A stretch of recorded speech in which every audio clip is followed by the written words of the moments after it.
اللہ تعالیٰ نے نا جب جنت اور جہنم کو تخلیق کیا تو جبریل علیہ السلام کو بولا کہ جائیں آپ دیکھ کے آئیں میری مخلوق کو.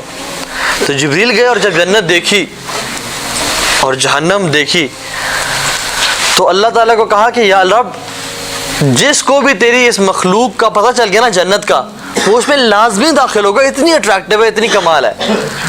اور جس شخص کو بھی جہنم کا پتہ چل گیا کہ یہ کتنی خوفناک اور دردناک ہے وہ اس سے خدا کی قسم لازمی بچے گا اور کوئی اس میں داخل نہیں ہوگا.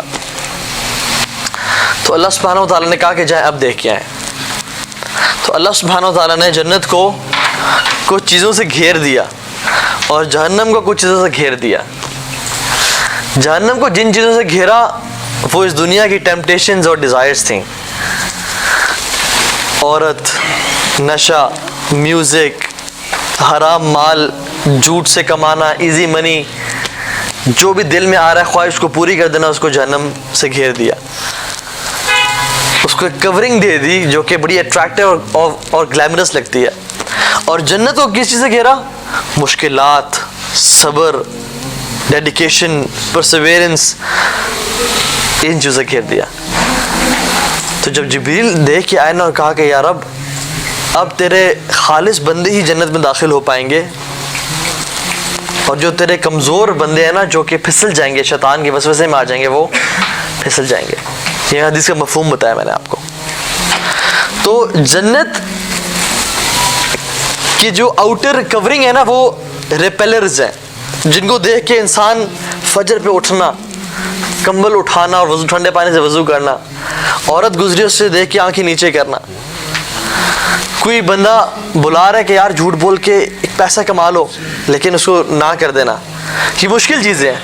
اور جنت جو جہنم ہے اس سے گرد میگنیٹس ہیں جو کہ انسان کو کھینچ رہے ہیں، جو کہ دیکھنے میں بڑے خوبصورت ہے لیکن اس کے پیچھے ریئلٹی کیا ہے؟ جہنم ہے. اور ان کی پیچھے ریئلٹی کیا ہے؟ جنت ہے. تو اس میں خالص لوگ ہی داخل ہو پائیں گے.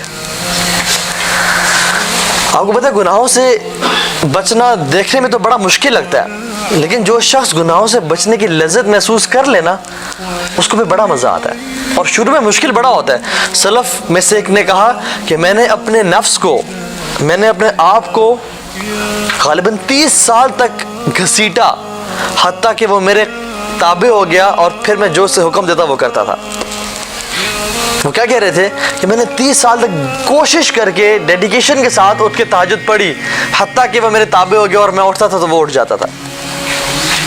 علی بن ابی طالب فرماتے ہیں کہ میرا ایک دوست تھا جس میں ایک کوالٹی تھی جو مجھے بہت پسند تھی. اور وہ کوالٹی کیا تھی کہ اس کے سامنے جب بھی کوئی معاملہ آتا نا تو وہ اس کو دیکھتا اور جس کام کی طرف اس کا دل چاہتا کہ یہ آسان ہے یہ میں کر لوں یا یہ چیز اٹریکٹیو ہے تو وہ ہمیشہ اس کے اپوزٹ کرتا. مثال کے طور پہ ایک عورت سامنے سے گزری ہے اور اس کو دیکھنے کا دل کیا چاہ رہا ہے کہ اس کو دیکھے انسان، تو وہ ہمیشہ اپنے نفس کے اپوزٹ کرتا اپنے نفس کو کنٹرول کرنے کے لیے. اور وہ کہتے ہیں نا کہ گناہوں کی جو لذت ہے نا وہ گناہ کرنے کے بعد ختم ہو جاتی ہے اور گناہ باقی رہتا ہے، اور نیکی کی جو مشقت ہے اور پین ہے وہ نیکی کرنے کے بعد ختم ہو جاتی ہے اور نیکی ہمیشہ رہتی ہے.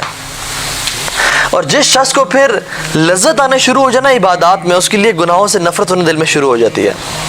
وہ کہتے ہیں کہ نا اہل اللیل فی لیلہم الذ من اہل اللہو فی لہوہم، کہ رات کو اٹھ کے عبادت کرنے والے کا جو نشہ ہے، کا جو مزہ ہے، سکون ہے اور چین ہے، وہ جو ایک ایکسٹسی اور نروانا ہی reaches has no comparison to the sin and the doer of that sin. اس کا مقابلہ ہی کوئی نہیں ہے. اس لیے جو اللہ تعالیٰ کی عبادت کا لذت محسوس کرنا شروع ہو جائے نا، اور ایسے لوگوں نے پھر اللہ تعالیٰ کے بارے میں بہت سارے باتیں بھی کی. اور یہ اس میں کہا کہ اذا صح منك الود يا غایۃ المنى فكل الذي فوق تراب ترابی، کہ اے رب اگر میرا تیرے ساتھ رشتہ پیار محبت کا ہے، اگر تو مجھے چاہتا ہے فَكُلُّ الَّذِي فَوْقَ تُرَابُ تُرَابِ، پھر جو چیز بھی مٹی پہ ہے وہ میرے لیے مٹی ہے، میرے لیے اسے کوئی قدر و قیمت نہیں ہے. تو یہ چیز بڑی امپورٹنٹ ہے کہ شروع میں انسان کو ڈیڈیکیشن کے ساتھ ان سے بچنا پڑتا ہے، لیکن جب یہ جو نفس امارہ بالسوء ہے یہ قابو میں آ جائے نا، پھر لذت ملتی ہے اللہ کی عبادت کی.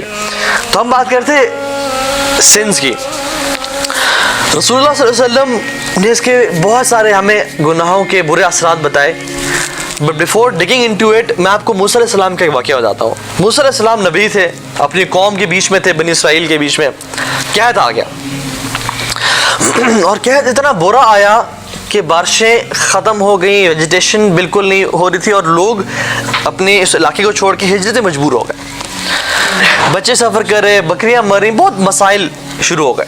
ہوا کیا، موسیٰ علیہ السلام کی قوم ساری اکٹھی ہوئی اور کہا کہ اے موسیٰ، آپ تو کلیم اللہ ہیں، آپ تو اللہ تعالیٰ سے دعا کریں کہ بارشیں برسائیں. تو موسیٰ علیہ السلام نے سب کو میدان میں اکٹھا کیا، اور جیسے ہم مسلمان دعا استسقا کرتے ہیں نا بارش کے لیے، موسیٰ علیہ السلام نے سب کو اکٹھا کیا اور اللہ تعالیٰ سے دعا کی، یا رب تیرے لوگ سفر کر رہے ہیں، تو رحیم و کریم ہے. جو دعا کی، اللہ تعالیٰ سے باتیں کی اور کہ اللہ بارش برسا دے. اللہ سبحانہ تعالیٰ چونکہ ان سے کلام کرتے تھے اور کہا کہ اے موسیٰ، تیری قوم میں ایک شخص ہے جو کہ اتنا بڑا گناہ گار ہے کہ اس کی گناہوں کی وجہ سے میں نے بارشیں برسانا چھوڑ دی ہیں. اس کو بولیں کہ وہ نکل جائے، میں بارشیں برسا دوں گا. Tell him to leave that village. میں بارشیں برسا دوں گا، اس کے گناہوں کی وجہ سے بارشیں نہیں برس رہی. تو موسیٰ علیہ السلام نے کہا کہ میری قوم میں ایک شخص ہے، اور جو بھی شخص ہے وہ یہاں سے نکل جائے، کیونکہ اس بندے کی وجہ سے ہم سب سفر کر رہے ہیں. تو kindly leave that place. تو وہ جو شخص تھا نا جو کھڑا ہوا تھا، اس کو پتا چل گیا کہ یہ تو میری بات ہو رہی ہے، اور اس کو احساس ہو گیا کہ اللہ تعالیٰ مجھ سے اتنا ناراض ہے، میری وجہ سے یہ لوگ سفر کر رہے ہیں، میری وجہ سے بچے مر رہے ہیں اور جانور مر رہے ہیں کہ لوگ ہجرت مجبور ہو گئے ہیں. اسے وہیں کھڑے کر دینا، اس کو اتنی شرمندگی محسوس ہوئی کہ اس نے وہیں نہ ہلا نہ جلا، بس دل میں کہا کہ اللہ مجھے معاف کر دے. اور اللہ مجھے نہیں معلوم تھا کہ آپ میری وجہ سے اتنے ناراض ہیں. اچھا کوئی شخص نکلا نہیں تو دیکھتے دیکھتے بادل بنے اور بارش ہونے شروع ہو گئی. اب مہینوں سے بارش نہیں ہوتی تو لوگ بڑے خوش ہوئے، بارش ہونے شروع ہو گئی. لیکن they were confused at the same time کہ بندہ تو نکلا کوئی نہیں، اور موسیٰ اللہ کے سچے نبی، تو یہ کیسے ہوا کہ بارش ہو گئی بندہ نہیں نکلا. تو موسیٰ علیہ السلام نے اللہ کا شکر بھی ادا کیا اور کہا کہ یا رب معاملہ سمجھ نہیں آیا، کوئی بندہ نہیں نکلا لیکن بارش ہو گئی. تو اللہ تعالیٰ نے فرمایا کہ اے موسیٰ، جس شخص کی وجہ سے میں بارشیں نہیں برسا رہا تھا، ابھی میں نے اسی کی وجہ سے بارشوں کو برسا دیا ہے، اور اس کی توبہ مجھے اتنی محبوب ہے کہ میں نے صرف اسی کی وجہ سے ان بارشوں کو حکم دیا کہ تم برس جاؤ اس ملک پہ. تو موسیٰ نے کہا کہ یا رب اب یہ تیرا محبوب بندہ کون ہے، مجھے اس کا بتا تو دے، میں اس سے ملنے کا شوق رکھتا ہوں. تو اللہ نے کہا کہ جب تو یہ میرا دشمن تھا اور گناہ گار تھا، میں نے تب اسے ایکسپوز نہیں کیا، اب تو میرا دوست ہے، میں کیسے اسے ایکسپوز کر دوں. اس سے جو ہمیں لیسنز ملتے ہیں نا، وہ 2-3 لیسنز ملتے ہیں. ویسے تو بہت سارے لیسنز ہیں اس میں، لیکن جو ہمارا پوائنٹ ریلیٹڈ ہے. نمبر 1 از کسی کے گناہوں کی وجہ سے ساتھ والے لوگ، مسلمان معاشرہ سفر کرتا ہے. میرے گناہوں کی وجہ سے ہو سکتا ہے آپ سفر کریں، آپ کے گناہوں کی وجہ سے ہو سکتا ہے میں سفر کروں. اور جب ہم نے کہہ دیا اشہد ان لا الہ الا اللہ واشہد ان محمد رسول اللہ، ہم اب انڈیویجول نہیں رہے، اب ہم ایک فیملی کا حصہ ہیں جس کو امت بولتے ہیں، مسلم امہ بولتے ہیں. اب ایک فرد جو اس میں گناہ کرے اس کا اثر پوری امت پہ ہوتا ہے، اور جو شخص نیکی کرے اس کا بھی اثر پوری امت پہ ہوتا ہے. Now we are part of a ummah, a nation. آپ اس دیکھ رہے ہیں موسیٰ علیہ السلام کی کہانی میں ایک شخص گناہ گار تھا اور بہت سارے لوگ سفر کر رہے تھے. The sins we do in Pakistan affects the people of Syria and Kashmir, and the sins they do there affects here. تو جو مسلم امہ ہے نا، یہ ایک فیملی کی طرح ہے، اور اللہ تعالیٰ اسے کلیکٹیولی ٹریٹ کرتے ہیں. اور although ہر بندہ اپنا اپنا حساب دے گا، لیکن جب اللہ تعالیٰ کا عذاب آتا ہے تو پھر سب کو ملیا میٹ کر جاتا ہے، پھر کسی کو وہ دیکھتا نہیں ہے. اور قیامت کے دن ہر بندہ اپنے اعمال کے اور نیتوں میں اٹھایا جائے گا. ٹھیک ہے. دوسری چیز جو اس سے ہم سیکھتے ہیں وہ یہ کہ وہ بندہ مرد تھا. He was man enough to realize کہ yes he is talking about me. ہم کھڑے ہوتے نا وہاں پہ تو ہم کیا کہتے کہ نہیں میں تو نہیں ہوں, وہ شخص مجھ سے بڑا گناہ گار ہے, وہ شخص تو وہ کام بھی کرتا ہے, وہ شخص تو وہ کام بھی کرتا ہے, اس سے تو وہ جھوٹ بھی بولا ہوا ہے, اس نے یہ چوری قتل بھی کیا ہوا ہے, میں تو اتنا گناہ گار نہیں ہوں. I am sure Musa is talking about that person, I am not him. He was man enough to realize that yes, this is me. میں آپ سے اگر بولوں نا کہ پیج نکالیں اور امت کے 10 بڑے بڑے مسائل لکھیں, ہم لکھیں گے کہ پولیٹیشینز کرپٹ ہیں, ہمارے علماء صحیح کام نہیں کر رہے, گڈ گورننس نہیں ہے, حالات برے ہیں, اور اسرائیل کے ایشو ہے, اور سارے یہودیوں کی گیم ہے. ایک بھی ان میں سے نہیں ہوگا کہ یہ امت میری جیسے لوگوں کی وجہ سے سفر کر رہی ہے. It is people like me جن کی وجہ سے یہ امت سفر کر رہی ہے. I haven't done nothing. He was man enough to realize کہ yes, this is me, اور فوراً سے توبہ بھی کر لی.